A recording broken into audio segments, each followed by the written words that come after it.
Legendary Hollywood power player Michael Ovitz, 78, has donated a stunning sculpture by Joel Shapiro to MoMA and revealed the surprising link he has to the renowned artist Ovitz and his fiancée Tamara Mellon, 57, have recently gifted a nearly 12-foot-tall, multicolored sculpture by Shapiro called ARK to the museum.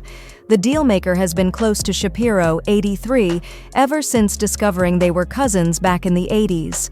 In an astonishing story, Ovitz only made the connection after buying his first Shapiro piece at the Paula Cooper Gallery in NYC in 1982, telling the Post, "I was so excited it was hard to get his work even then.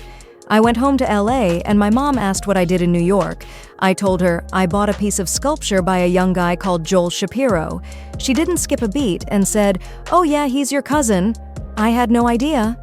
When Ovitz asked why he had never met Shapiro before, his mother replied, "You never asked." He then got Shapiro's phone number by calling up the Cooper Gallery and telling an employee, "I think I'm related to Joel Shapiro." When he finally reached Shapiro, he told him, "I'm told you're my cousin." "Yes, I think that's true," the artist replied. Ovitz was more dramatic. "I said, 'Joel, I hate you. I'm never talking to you again,'" he recalled. "You're my cousin and I just paid retail for a piece of your art." Since that day, we've talked 5 times a week for the past 40 years. Ovitz co-founded Creative Artists Agency, CAA, in 1975 and went on to become one of the quintessential power agents of the 1980s, cunningly negotiating big deals for a star-packed roster of clients that included Meryl Streep, Sean Connery, David Letterman, and Steven Seagal.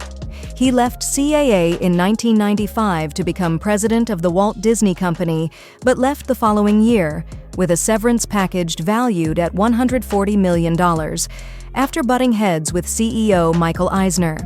He's also known for his extensive art collection and philanthropy, and he's such a fan of his cousin's work that when he built a CAA headquarters in Beverly Hills in 1989, he commissioned only 2 artists to make pieces for the lobby: Roy Lichtenstein and Shapiro.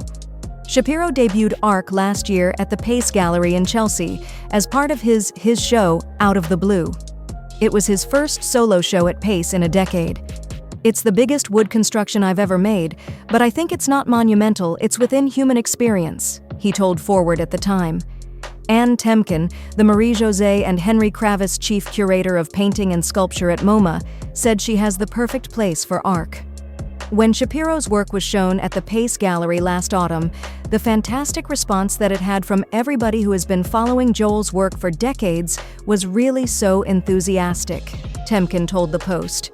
Here is someone producing something as strong and surprising as ever after more than a century of making sculpture.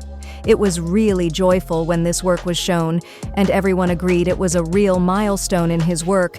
We at MoMA were delighted when Michael Ovitz, one of our trustees, told us he would like it to come to us. MoMA already has plenty of Shapiro's work on display, including drawings and sculptures. Temkin is thrilled to have a more recent work from him. One of the real distinctions of the MoMA collection is that we really try to show artists' careers from beginning to end, she said. This is a major late work, both in its scale of the imagination and its literal scale. They plan to place ARK in one of the galleries that has natural light and is adjacent to the sculptural garden.